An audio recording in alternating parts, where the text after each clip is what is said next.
Good morning. Good morning. And welcome to the Saturday Chat. Welcome to the Saturday Chat.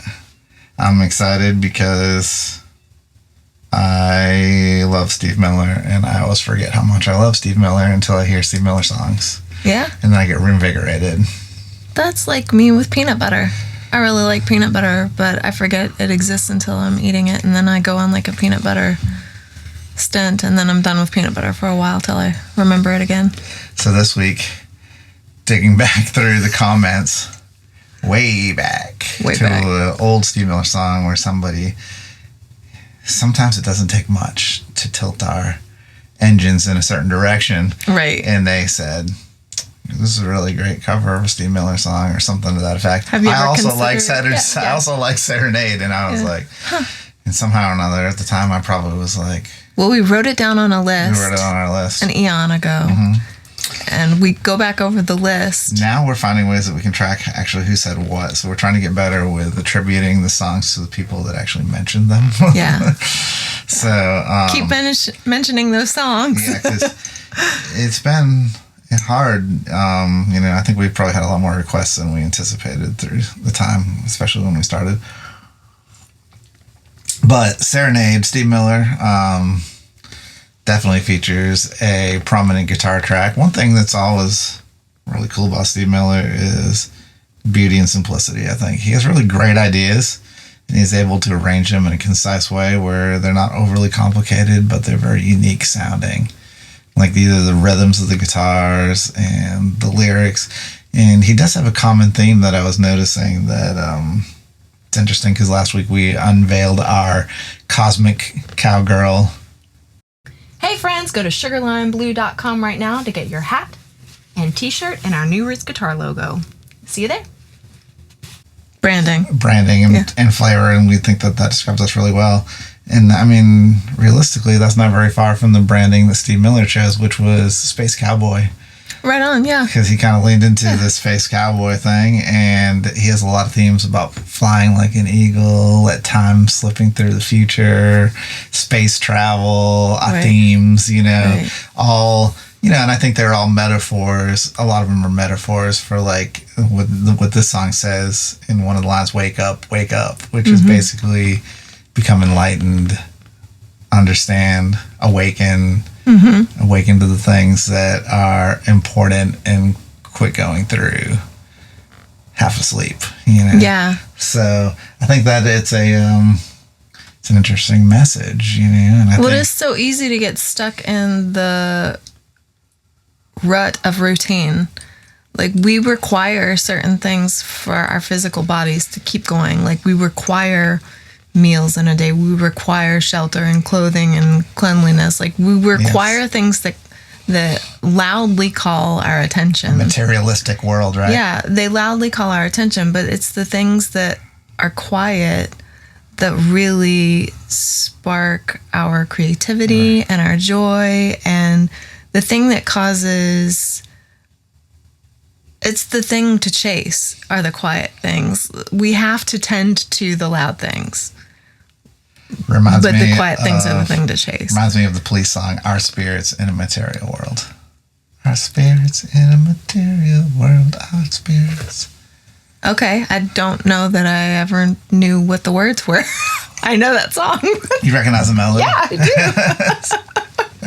do. So, anyhow, I mean... This is why I look up lyrics.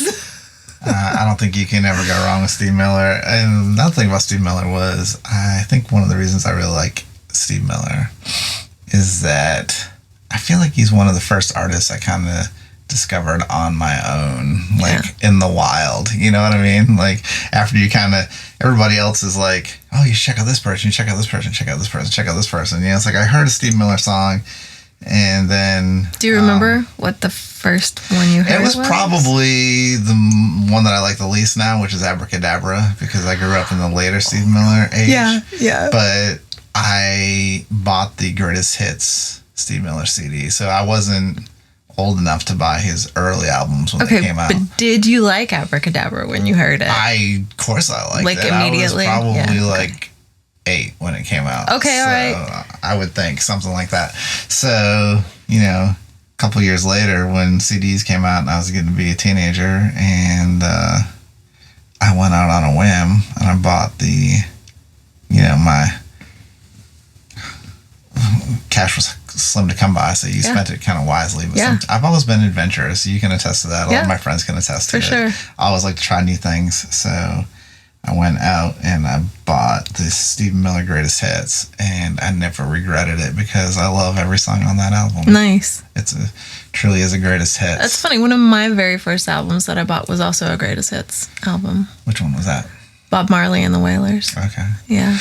Which, depending on which one it was probably either great or weird, because I know that a lot of... Both. It was both great and weird. I really loved it. A lot of Greatest Hits that weren't sanctioned. Like, I think he was one of the artists that didn't have... They were releasing albums that weren't really sanctioned by the artist in the early years of CDs, and they would get, it was one of those. Weird. It's like, do you remember when they did the... It was like you pay a certain amount and they send you... the Columbia greatest House? hits of the 80s, or like you get the greatest hits of the 60s, but you get it was like a box set, and then they would send you a new one every so often. It was weird because like there was certain album records where the record label only had access to certain parts of the artist's catalog, so they couldn't get like some of their greatest hits. So then you'd see a greatest hits that was missing like some of the truly greatest hits. Label sanctioned, but not artist sanctioned. Because I had a Bob Marley greatest hits. It was volume 1 and 2, and it really was like the greatest hits on the first album. Like, mine was not. Mine was definitely one of those. Like you hear a song and you're like, oh, this song's really cool, and you might not have found it without the album, but it was never a hit. No. This was like there was definitely the knockoff of the actual greatest hits by Bob Marley and the Wailers. So interestingly, Serenade was one of my favorite songs on this album. And this was I think Steve Miller has a 2-part greatest hits as well, because it's like, his has dates like 70, 69, or whatever is the greatest hits. And interestingly, Serenade itself, which was one of my favorite songs on the greatest hits. Of course, I like all his actual hits too, but this was never released as a single, so that makes it awfully hard to be a hit. Right. So it was actually on the back of one of his bigger hits, which was called Rockin' Me. And so, it was the B-side. I say the back of, but, just so people understand what that is. Yes. The singles were released as 45s for the young ones. And basically, you wouldn't just release a single with one song, because you'd have an album, you'd have a small record with nothing on the backside. Right. So they would release a second song on the back. Yeah. But it wasn't the single release. Sometimes people would get really familiar with that song because it'd be like a free song, basically. Yeah. The beginning of free music, I guess. Yeah. Buy a download, get a second download free. But on a platter. Much more expensive to make. Yes. And cool to own. Really cool. In the 45s, man, they really took a beating, because nobody kept the jackets, and they'd get stacked together. And they actually made cases. We have one, like a stack case that you carry them in. Cases. They had stack cases. They had little suitcase ones where you could keep them in the sleeves. Well, the sleeves would usually just get so destroyed, because they would be the most popular songs. They go in and out. And then the sleeves would get destroyed. Then the next thing you know, the records were getting stored next to records, and they get tossed around, stepped on, and left in the warm, left on the floor, like I would do when I was a kid. Anyways, story for another day. So the greatest hits concept is, and has always been interesting to me, but nowadays, is that even a thing? Can it be a thing? Well, I wonder, okay, so the metric that's being used is how they charted. Is that? Well, it's not even that. It's I think the artist and the label have decision making on it. But what I'm saying is with the lack of CD sales and vinyl sales nowadays, is like John Mayer's greatest hits a thing, or Taylor Swift's greatest hits? Is a chart even a valid metric anymore?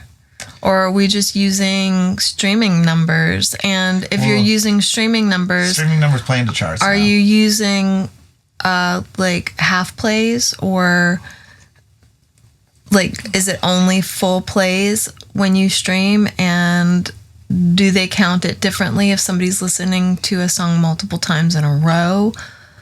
What constitutes, because when for Steve Miller's greatest hits, for instance, since we're calling that example forward, okay, we would buy an album or a CD or cassette in the time, and we would have unlimited access to that song, and nobody would know how many